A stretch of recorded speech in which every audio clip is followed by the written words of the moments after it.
Hey guys, Anime Princess here, and this is the week 1 update for my Spark build. It's been several days now since I posted a video for the Spark character. There's a few reasons why. The first one being that I have been streaming live on Twitch every day, so I just haven't had much time. But the more important reason was I wanted to let the day 1 and the day 2 update videos sort of marinate for a little bit, because I think those two videos are actually really important for everybody following the guide to watch, because they have really generic advice on how to take your league starter to the next level and just be able to get through red maps comfortably. There's a lot of cheap and very accessible upgrades there. However, once we go past that point, Spark becomes a very malleable skill, and you can go off in just endless directions, and they're all going to be quite valid. So I didn't want to draw the focus back in on this is what I'm doing, here are the trade links, copy what I'm doing, because that's actually going to be bad. If all of you guys do the same thing, it's going to like distort the market prices, and the reasons why I'm doing certain things with my character aren't even going to make sense because the prices are going to be all out of whack. So in this video, we are going to be going over every single piece of gear, like all the big upgrades, but I'm going to try and focus on what I'm getting from these upgrades and why I've done them. And I'm not just going to say, you should get this, here's the trade link. All right, so let's go into POB and get into this. We're going to primarily be looking at two things. One would be the total DPS number, which is around 2 million, not including extra bounces. And if we're hitting 5 times, it's up to right now around 9.6 million. And these numbers are pretty big. We've done all the bosses in the game except for the Feared, and we probably could do the Feared with this amount of damage, although I might want to beef my character up a little bit more. We'll figure that out. That's the first thing. The second thing is the defenses. So we can look at our effective HP pool, which is 80,000. We can look at phys damage reduction, which caps out at 90%. Now, physical defenses is a little bit hard to get on this build, so you might not be able to get all the way to 90%, but as a mapping character, we do want to get it as high as possible. The other big defense would be spell block chance. Right now, I'm overcapped. The cap is 75%, and we do want to try and hit 75% if possible. Go over the defenses first. That's a little bit more interesting to talk about. So one big part of the defense is getting a glorious vanity that is in the name of Doriani. And when you get one of these, the random number, mine is 447, dictates what every single passive point inside the radius is going to give us. There's a website right here where you can just plug in the seed, and somebody's cracked the code, so it'll tell you exactly what everything along the path we take is going to get changed into. And when you add this, we're going to get 15% of max life as extra max energy shield. So let's go into POB and talk about why this is important. If we want to have a very nice effective HP pool, we want to get our energy shield up to approximately half of our total life. So as you can see right now, I probably want to aim for around 2,000 energy shield, but I'm at 1.3, which means we could really beef up our defenses even more. So let's just hypothetically add some energy shield and see how it changes our effective HP pool. Now we are at 158,000 because the energy shield got bumped up to 2,000. That's just something to keep in mind once you do get the glorious vanity. And the reason why you want to get it about half is because if you read this node, like this is the reason why we're getting the glorious vanity. It's for corrupted soul. Half of non-KS damage goes through energy shield and gets right onto our life. And that's very good because we have high life regen and also high energy shield regen. So if we're splitting the damage so that some of it goes to the energy shield, some of it goes to the life, we're basically doubling our regen. And we also likely have a source of life steal for our life pool as well. So we do want to be life stealing at all times, right? We don't want to wait till all our energy shield's gone to life steal. Another thing to note when you put this on, you will have initially spec'd this for the efficient crit, but this is going to get changed, which means likely you're just going to take off these 3 points. Now, For me personally, a solution to get my energy shield up higher would be actually to anoint something different. Right now I have Stormweaver, which is a very good damage anoint, but let's just try anointing on melding, which some of you guys might actually have by default. You see, if we just path to it, there's a lot of energy shield here, so I actually do get enough to raise my EHP. But let's just anoint that on the amulet because I don't want to path that far. So we go from 79 up to 98, which is pretty respectable for a single passive point. We're still not at the sweet spot of 2000. So I would have to find some other ways to get more energy shield as well if I wanted this to be even tankier. Now to get the fizz damage reduction really high, I'm using, we'll look at this in game. I'm using 2 of the Forbidden Flesh and Forbidden Flame. They're for Conviction of Power, and what these do, Conviction of Power gives us 4 minimum endurance charges and 4 minimum power charges. Now, I don't suggest everybody does this because already a bunch of you are doing this, I think, so the price is skyrocketing. There are lots of different options to also get fizz damage reduction. So one of them would be obviously the Conviction of Power, which is what we just talked about. Another one would be another set of Forbidden Flame and Flesh jewels called Harmony of Purpose. And this gives us 20% chance to gain power, frenzy, or endurance charges on hit. And since we hit so fast, we're basically going to be insta-capped at the beginning of a map. So Harmony of Purpose, you get 1 less endurance, 1 less power charge, but you get 3 frenzy charges, and frenzy charges are a good source of damage. So if this is significantly cheaper than Conviction of Power, I would say go this instead. It might in fact be a little bit better. The third way to get it through jewels would be with the new Grand Spectrum jewels. So this will take 3 jewel sockets, and one of them must be minimum endurance charges. So it's +1 to minimum endurance charges per Grand Spectrum, which means if you have 3 Grand Spectrums, it's giving you +3 to minimum endurance charges. So same as Harmony of Purpose. And then you would have to choose 2 others out of this list. But all of these are somewhat expensive, so this is sort of a stretch goal in order to tank up your character with investment. This is not a very cheap way of doing it. The cheapest way of buffing up our physical damage reduction is simply a rare body armor. You can craft this yourself. We're looking to hit the suffix additional physical damage reduction. And in order to craft this, you're going to want to have Essence of Greed. You don't need to use the top one. And you're going to want eye level 77 or higher. And we just hit this until we get the fizz damage reduction. These essences are 1C each at most. So it's not too expensive in order to get that on the body armor.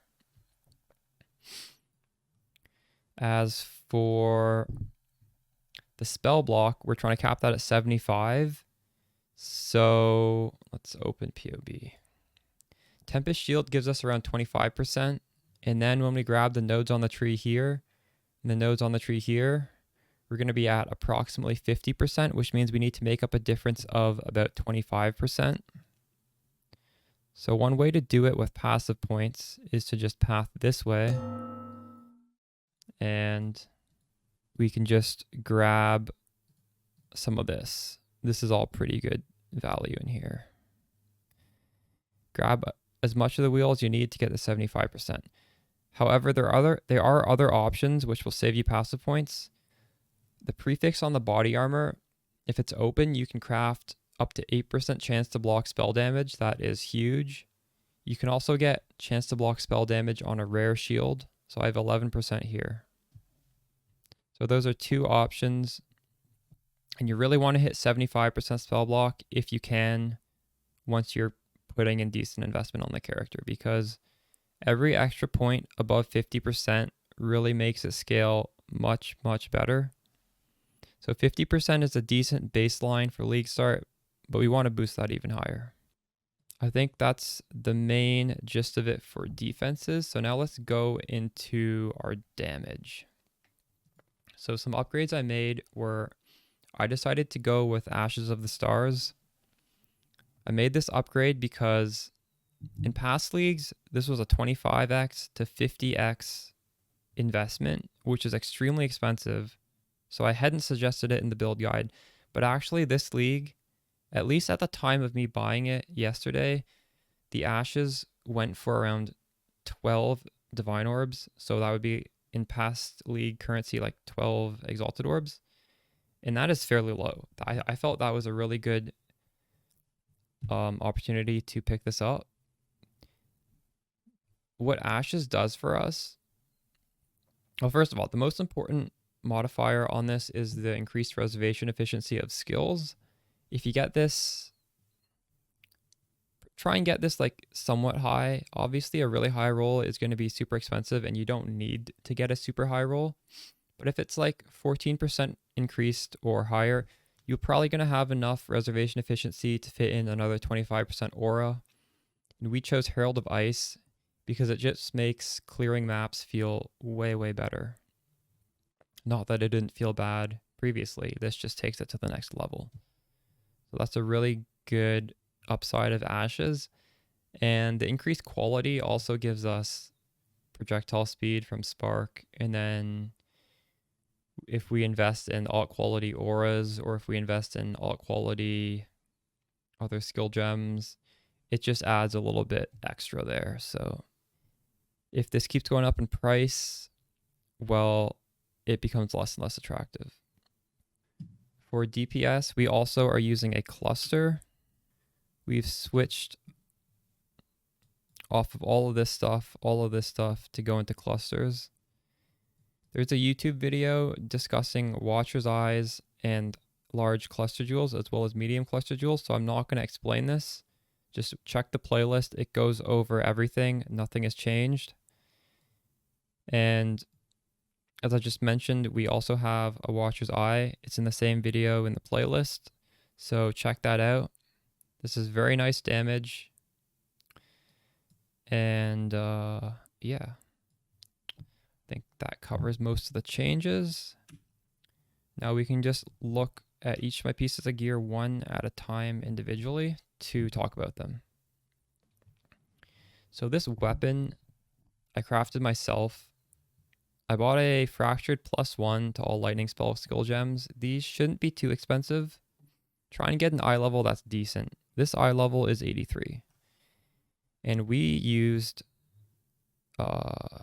Essence of Misery. One-handed weapons get 29 to 31 to 32% increased cast speed, and we just hit this until we got a few decent things on it. It's not the best weapon in the world, but it'll do for now. For the helmet, I think we talked about this in the day 2 video, but we really want to get the trigger socketed spells when focused if you haven't got that yet. My helmet hasn't changed, the same as before. Shield, combination of damage and defense. We got the chance to block spell damage, which is huge, and we have some crit chance, +1 to lightning spell skill gems. Spell damage would be something nice, but I don't have that. Body armor is very cheap. We just, as I said earlier, tried to make a defensive one using greed, rolling for the fizz damage reduction. For the boots, these are just generic boots with stats on them. You know, strength boosts our crit chance, so we got some strength on there, and we got some res, we got some life. Nothing too special there. If you wanted to scale your build further than where I'm at, you could think about picking up some elevated tailwind, onslaught, elusive effect boots with cannot be chilled. That would be the best in slot boots. We just have a magnate here. It's some cheap damage. And for the gloves, so here we have +2 pierce. We have a prefixed craft for +1 pierce, and we have an Eater of Worlds implicit for projectiles pierce. The Searing Exarch mod is unnerve enemies, which is quite a bit of damage. So these gloves, pretty good. We want to get the +2 pierce in the gloves on everybody, probably. And other than that, it's just, you know, some stats. As for the links, we have Spark, increased crit damage, Divergent Inspiration, and the reason why I'm using Divergent is it lowers the cost of Spark even further. So Divergent is a min-max way. It's just strictly better than normal Inspiration. Spell Echo, Hypothermia, and increased critical strike support. Probably my next step for improving this character would be to craft the 8-link DPS body armor. I've been putting this off because ever since the harvest nerfs, the craft isn't guaranteed anymore. It's sort of a gamble, because if you get full prefixes and full suffixes, there's no way to guarantee you can fix the prefixes anymore. But that would be a big damage upgrade, and I don't think it will cost very much to do, relatively speaking, when we're talking about like 12 divine upgrades here. I'm just going to have to do that. I'll probably craft that on stream sometime fairly soon. So you can see I don't have Pierce, I have Hypothermia. You can only use Hypothermia if you're chilling. So if you have a Call of the Brotherhood, you can use Hypothermia. It's really good damage. Link, it is better than Pierce. And we drop Pierce because we have 2 Pierce on the gloves and we have 2 Pierce on the medium clusters. So we have 4 Pierce on our build without having to use Pierce support. Other links you could use in here are possibly Awakened Added Lightning if you don't want to use Hypothermia, or you could use Pinpoint support. And with Pinpoint support, you would have to get +1 intensity right here. Pinpoint, some people like it, some people hate it. The way it works is when you're mapping, you get more projectiles, but they do less damage. And when you're hitting a boss standing still, you get less projectiles, but they do more damage. So it's kind of weird. Don't feel like you have to use it, but some people like it. I've used it in the past. I'm not using it right now. As for flasks, Roomies really helps to cap our block chance. Aziri, well, Aziri helps me cap my chaos res. I think ideally you'd want the Cortex Flask instead. That gives a lot of crit chance, gives a lot of damage in general. But I'm pretty happy with my damage, so I'm using this to cap my resistances. Just Quicksilver, generic. Having increased armor on a flask suffix is pretty nice because, as I said previously, it is quite hard to scale our physical defenses. So having 50% increased armor on a flask is just insane value. And then cast speed as a suffix is also really good value because we like to scale cast speeds. Cast speed makes the build feel really good. All right, I think that about wraps up this build update. I should be going live after this goes up on YouTube. Pop by the stream and say hi. Otherwise, I will catch you in the next one.